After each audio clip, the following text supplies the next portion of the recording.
Satyabama Institute of Science and Technology, Chennai and Sriperumbudur.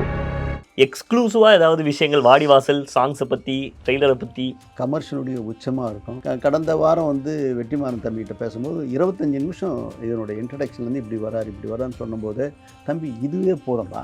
அன்றைக்கி அவர்கிட்ட என்ன சொல்லுவேன், இன்றைக்கி நான் நிம்மதியாக தூங்குவேன்பாங்க. சாங்ஸை கம்போஸ் பண்ணி எடுத்துன்னு கொடுத்த பிறகு இந்த லிரிக் யார் எழுதுதுன்னு கேட்டேன். ஒரு தாய் அவருடைய அந்த அம்மா கையில் ஒரு கவலத்தை உருண்டி கொடுப்பாங்க இல்லையா, அந்த சுகம் அந்த பாட்டில் இருக்கு. ஜிவி ஃபோன் பண்ணி, ஜிவி அதாவது ஜிவியும் என் கம்பெனிக்கு பண்ண அத்தனை படமும் சூப்பர் ஹிட். இன்றைக்கி பார்த்தீங்கன்னா 50 years ஆஃப் ரஜினியிசம்னு எல்லா இடத்துலையும் டேக்லைன் வந்திருக்கு. இப்போ நாங்கள் ஒரு ரீரிலீஸ் எதிர்பார்த்துக்கிட்டே இருக்கோம். சரி, அடுத்து 10வது வருஷம் வரும்போது அது வச்சுக்கிறேன் சார். அப்போ ஏதோ வச்சிருக்கீங்க சார், ஏதாவது ஒரு எக்ஸ்க்ளூசிவ் ஒன்றே சொல்லுங்கள். கண்டிப்பாக ஜூலை 26 இல்லை, நான் அதுக்குண்டான வேலை போயிட்டு. ஆமாம், காக்க ரெடியாக நடந்துன்னு இருக்குது. கண்டு கொண்டேன் நடந்துன்னு இருக்குது. தொட்டிஜாயம் நடந்துன்னு இருக்குது. இது போக தெரியும் கபாலியும். இதுக்கு இன்ஸ்பிரேஷனாக இருக்கிற ஒருத்தர் நீங்களே சொல்லியிருக்கீங்க, வாலி அவர்கள். வரலாம், மறக்க முடியாது இல்லையா. யார் படத்தினுடைய கிளைமேக்ஸ் சாங் வருக வருக வந்து வரமருளே அபிராமியே யாரியாம அப்படின்னாரு. வாலிக்கு அப்படி உட்காந்துன்னு யாரியாம அப்படின்னாரு. சார், இவர் தான் சார் இந்த படத்தை ப்ரொடியூசர், எழுதி வச்சுக்கியா, இந்த சினிமா ஒரு உழுக்குவான் பாருங்க.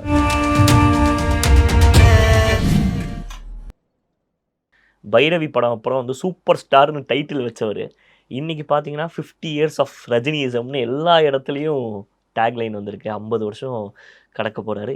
இப்போ நாங்கள் ஒரு ரீரிலீஸ் எதிர்பார்த்துக்கிட்டே இருக்கோம். உங்களுக்கு ஆல்ரெடி நிறைய கால்ஸ் வந்திருக்கோம். என்ன பண்ண போகிறோம், எப்படி செலிப்ரேட் பண்ண போகிறோம் 50 years? அது உண்மையிலேயே எனக்கு அந்த படம் ரிலீஸ் ஆகும்போது சின்ன சின்ன சேஞ்சஸ் நான் எதிர்பார்த்து சார்கிட்ட சொன்னேன், இப்படி பண்ணால் நல்லா இருக்குமே அப்படின்னு. இல்லை டைரக்டர் விரும்பிட்டார், அப்படி விட்டுடு அப்படின்ட்டாரு.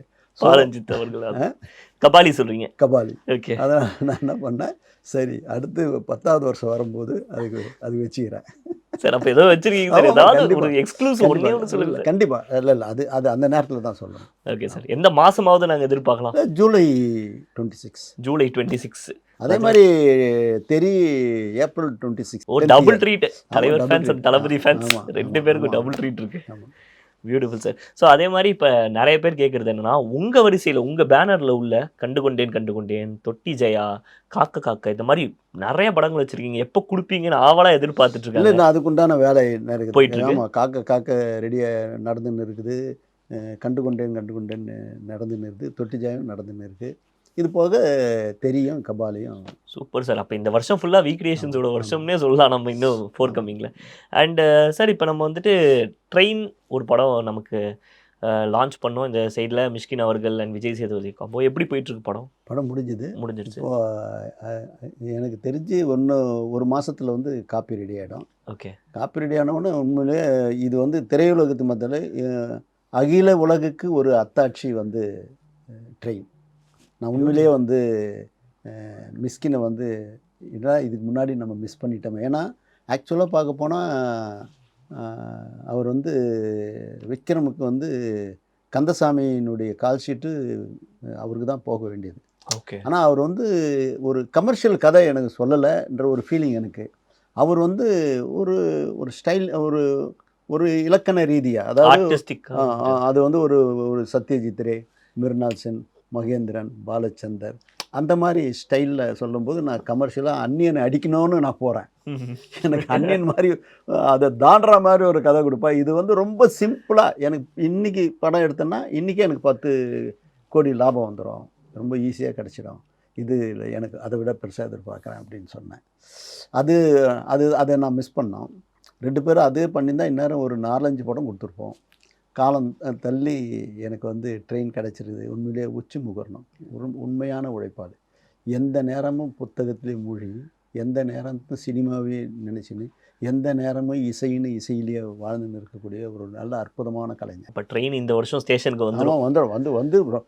அது அப்படி தான் உலகமே பாராட்டக்கூடிய அளவுக்கு இருக்கும். இப்போ கூட எனக்கு அபுதாபியில் உலக பட விழாவுக்கு இதனுடைய முன்னோட்டத்தை கேட்டாங்க. டைரக்டர்கிட்ட பேசிட்டு சொல்கிறேன். ஏன்னா எதையும் சால சிறந்ததாக அடித்தா அன்றைக்கி அதுதான் பேசணும்.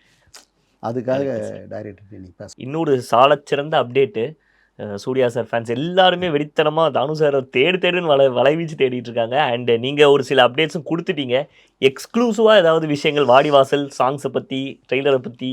அதாவது எனக்கு வந்து ஒரு ஒரு கிடைக்க முடியாத ஒரு அதிக புதையல், பொக்கிஷம் வெற்றிமாறன், வெற்றிமாறன். சூர்யா.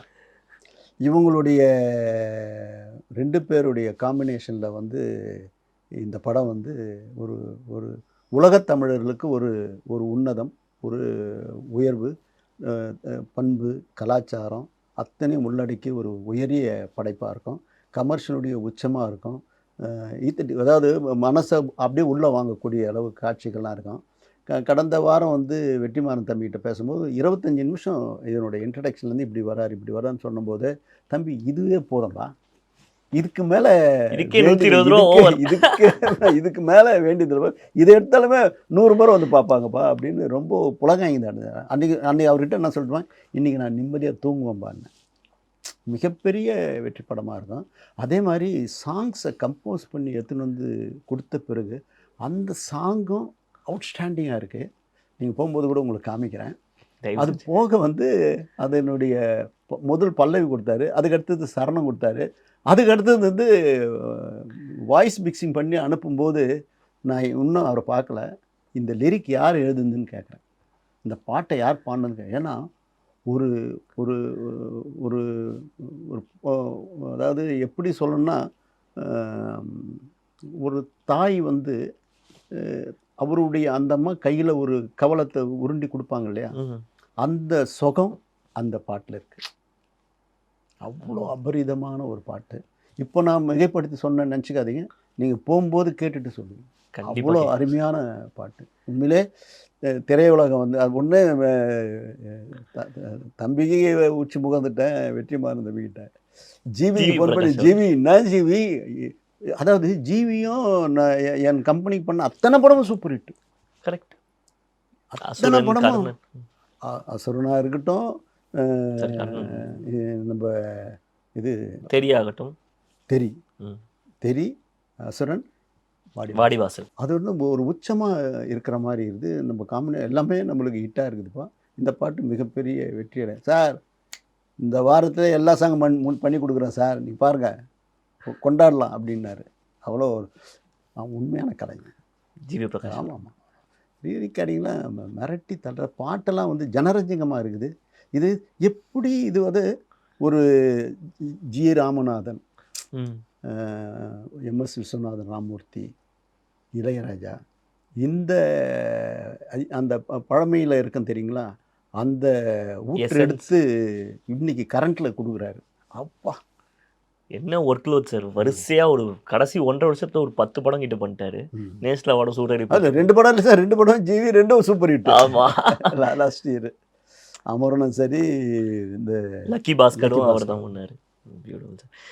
அதை தொடர்ந்து வந்துட்டு இன்னொரு மனிதரை பற்றி கேட்டே ஆகணும். உங்களோட ஃபேவரெட்டு, நம்ம கொஞ்சம் வருஷத்துக்கு முன்னாடி நானே வருவேனுக்கு இங்கேயே உட்காந்து பேசிகிட்டு இருந்தோம். நீங்கள் அப்போ வந்து ராயனை பற்றி ஒரு விஷயம் சொல்லியிருந்தீங்க. ராயன் வந்து தனுஷ் வந்து எனக்கு ஒரு 15 மினிட்ஸ் 20 மினிட்ஸ் நரேட் பண்ணான். இதை விட அது ஒரு பயங்கரமான ஒரு ரஸ்டிக் சொன்ன அந்த படம் ஹிட்டுன்னு நீங்கள் சொல்லி அன்னைக்கு சொன்னீங்க. 150 கோடி இன்னைக்கு வந்து அதை தாண்டி அது பண்ணியிருக்கு. அடுத்தது இப்போ நீங்கள் பார்த்துருக்கீங்க 2 படம் தனுஷ் டைரக்ஷன் முடிஞ்சிருச்சு. அடுத்து வருதா ஏதாச்சும் தனுஷ் டைரக்ஷனில்? இல்லை, ஒரு கமிட்மெண்ட் நிறைய இருக்கு இல்லையா, அது முடிஞ்சோன்னா கண்டிப்பாக பண்ணுவோம். கண்டிப்பாக ஆனால் இருக்கு. அவரோட இப்போ இந்த வளர்ச்சியை எப்படி பார்க்குறீங்க? உங்கள் கூட விதமாக இல்லை, உழைப்பு இருக்கு இல்லையா, உழைத்தவர்கள் உயர்வடைவார்கள். ஹாலிவுட் பாலிவுட் எல்லாத்துலேயும். அருமை சார். ஸோ இதை தாண்டி வந்து ஒரு 2 விஷயம் வந்துட்டு நான் பர்சனலாக உங்ககிட்ட கேட்டு இது பண்ணணும்னு நினச்சேன் சார். ஏன்னா இது உங்களை தாண்டி ஒருத்தர்கிட்ட நான் கேட்க முடியாது. ப்ரொஃபஷனலிசம், தொழில் தர்மம் அப்படின்னு ஒரு விஷயம் இருக்குல்ல சார். நிறைய பேர் இண்டஸ்ட்ரியில் நம்ம உள்ளே போய் பார்க்குறது இல்லை, ஆனால் கேள்விப்படுற விஷயங்கள். தொழில் தர்மம்னா தானு சார்கிட்ட போய் நீங்கள் கேளுங்க அப்படின்னு சொல்லிட்டு. இது எங்கேன்னு சார் உங்களுக்கு இந்த நாலேஜ் வந்துச்சு? நீங்கள் வந்து இப்போ நியூவாக வர நிறைய ப்ரொடியூசர்ஸ்க்கு ஒரு விஷயம் சொல்லணும். ஏன்னா இப்போ வந்து எல்லாமே மெட்டீரியலைஸ் பண்ணிட்டானுங்க. பணம், பொருள் தான் முக்கியம், அதற்கு பின் தான் வந்து கதை, ஹீரோ அதெல்லாம் அடுத்துன்ட்டு. இந்த நாலேஜ் எப்படி வளர்த்து இப்போ ஒருத்தன் யாராவது ப்ரொடியூசர் ஆகணும்னா நீங்கள் என்ன வார்த்தைகள்? அதாவது நான் முதல்ல இன்றைக்கி நிறைய பேர் என்கிட்ட வராங்க. வரும்போது நிறைய பேரை தவிர்த்து இருக்கிறேன். அதாவது நீ படம் இப்போ எடுக்காத, இன்றைக்கி வந்து சிச்சுவேஷன் வந்து மார்க்கெட்டிங் இது வருது, இன்றைக்கி செலவு ஆகுமே தவிர அதுக்குண்டான வியாபாரங்கள் அவர் கம்மியாக இருக்குது. எடுக்கும்போதே நீ வந்து நஷ்டத்துக்கு போகணுன்றது வரக்கூடாது, நான் சொல்லும்போது எடுன்னு தவிர்த்து அனுப்புகிறேன் அந்த மாதிரி. ஏன்னா இந்த இண்டஸ்ட்ரி நம்மளை வளர்த்துது. ரெண்டாவது மெயினாக வந்து இன்றைக்கி வந்து சினிமாவே வேறு ஒரு கட்டத்துக்கு போயிருக்கு.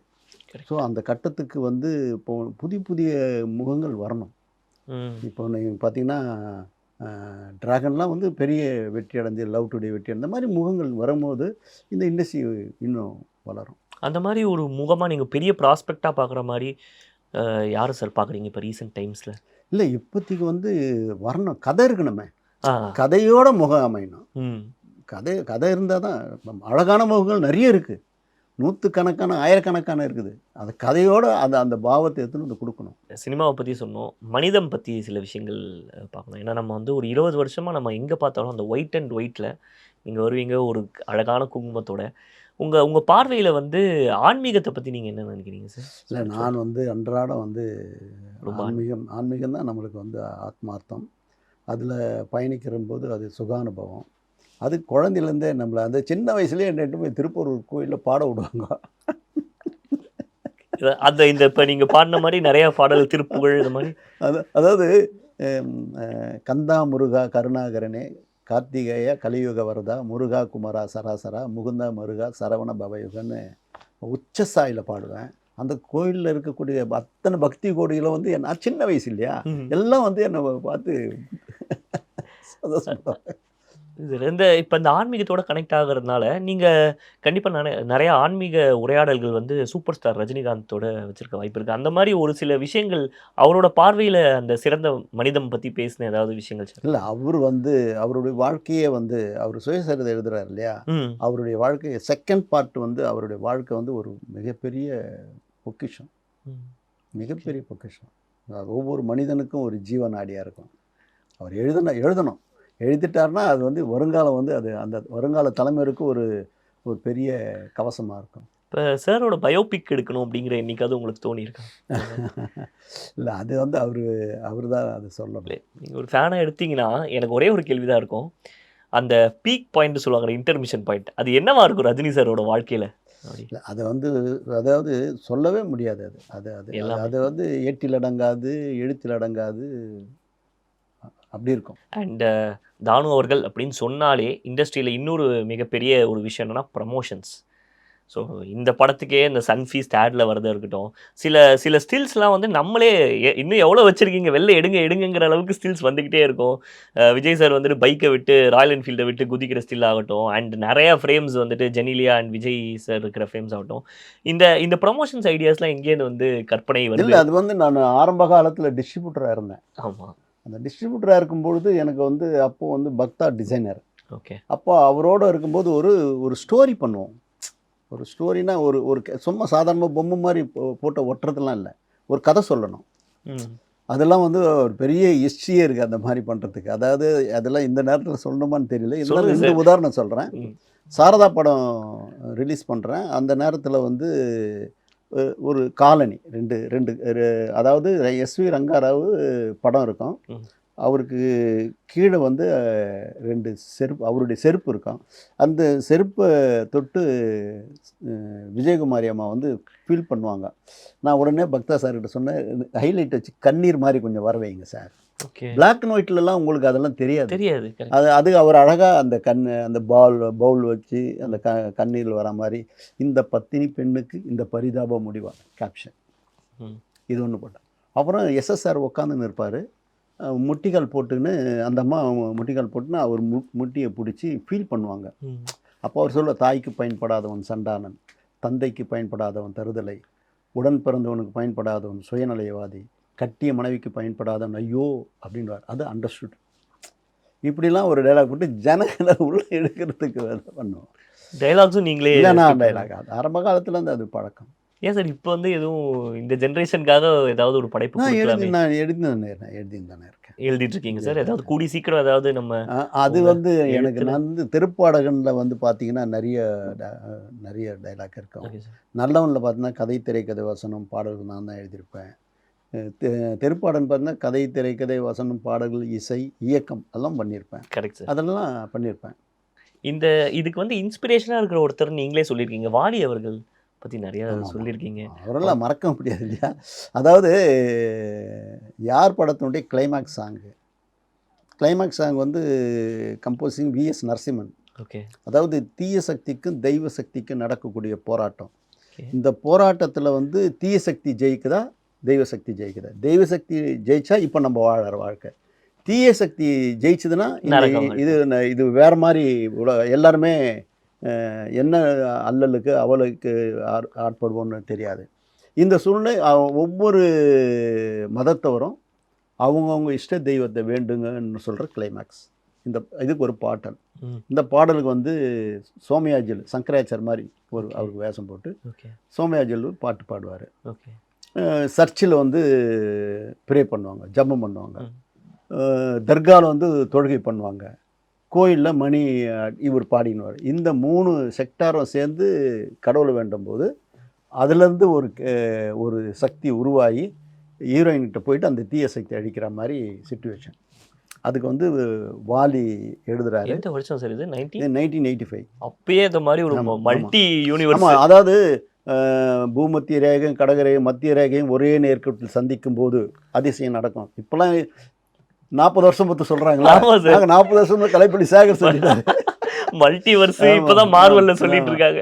அதை பார்த்தீங்கன்னா அதில் வந்து யாரில் வந்து ஒரு ஸ்மோக் ஒரு கேரக்டர் வரும், ஒரு பொம்மை ஒரு கேரக்டர் வரும், ஒரு புகை ஒரு கேரக்டர் வரும், அவெஞ்சர்ஸ். ஆமாம், அதுக்கப்புறம் வந்து ஹெலிகாப்டர் வந்து ஒரு கேரக்டர் வந்து கையை வெட்டும், ஒரு வவ்வால் புறப்பட்டு வரும். இந்த மாதிரி ஒவ்வொரு கேரக்டர் இன்றைக்கெலாம் சிஜிலாம் அன்றைக்கே நம்ம எடுத்தது.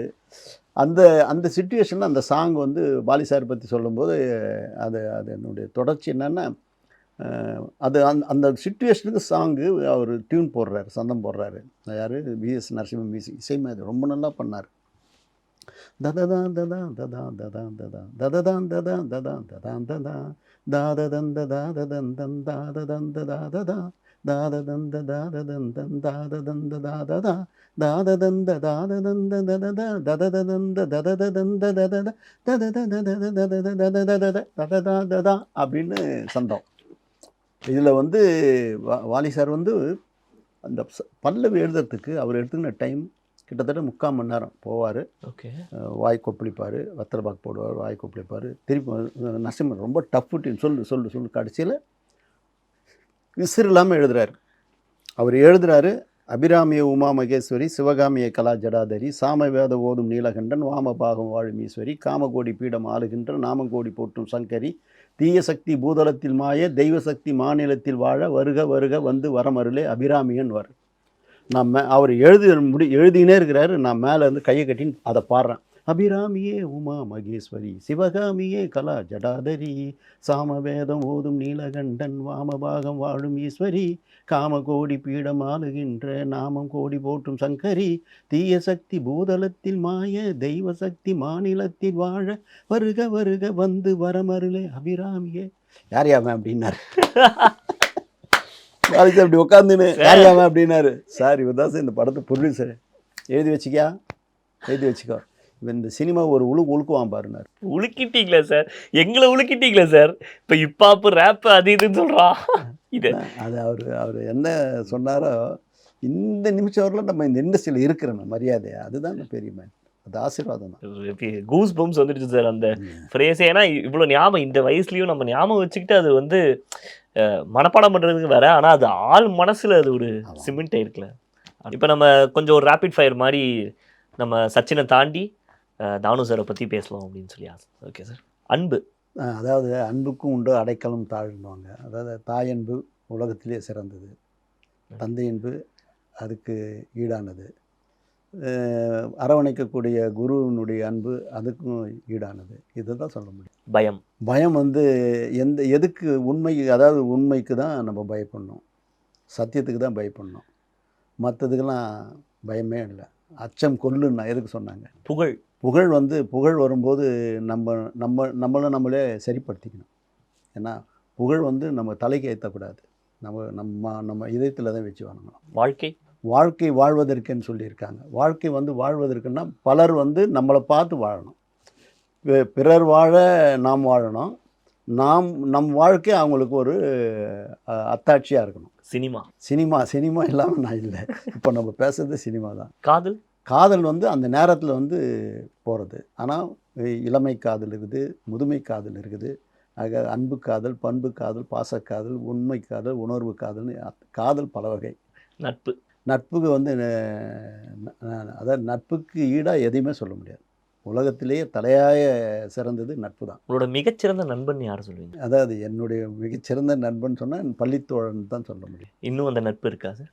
இப்போ ரொம்ப நாள் ஆச்சு அவர்கிட்ட பேசி. அவர் பேர் அமிர்தலிங்கம், அசோக் லேலனில் ஒர்க் பண்ணியிருந்தார். இந்த வீடியோ அவர் கண்டிப்பாக பார்த்தாருன்னா உங்களுக்கு கால் பண்ணுவார். அரசியல் சார்? அரசியல் வந்து நான் வந்து எப்பவுமே கலைஞரை ரொம்ப ரொம்ப ரொம்ப நினச்சி வியந்திருக்கீங்க, ஃபீல் பண்ணுவேன். அதுதான் அவரை விட்டு பிரிஞ்சது என்னுடைய வாழ்க்கையில் மிகப்பெரிய இழப்பு. அவர் நம்மளை விட்டு பிரிஞ்சது தமிழுக்கும் நாட்டுக்கும் பெரிய இழப்பு. பணம் எப்போ வேணாலும் வரும், எப்போ வேணாலும் போகிறோம். ஆனால் அதை வந்து நியாயப்படுத்தணும், உண்மைப்படுத்தணும், அதுக்கு மதிப்பு கொடுக்கணும், மரியாதை கொடுக்கணும். வெற்றி அதான் சொன்னேனே, புகழுக்கு எப்படி நம்ம கொடுத்தோமோ அதுதான் வெற்றிக்குமே. ஸோ மிகப்பெரிய வெற்றி அடையும் சச்சின்கிறதுல, மீண்டும் வெற்றி அடையுங்கிறதுல எந்த மாற்று கருத்தும் இல்லை. கூடி சீக்கிரம் வேற ஒரு ரீரிலீஸில் இதே உரையாடல் கண்டினியூ ஆகணும்னு நான் ஆசைப்படுறேன். ரொம்ப சந்தோஷம். ரொம்ப நல்லா பண்ணீங்க. நன்றி. Thank you sir.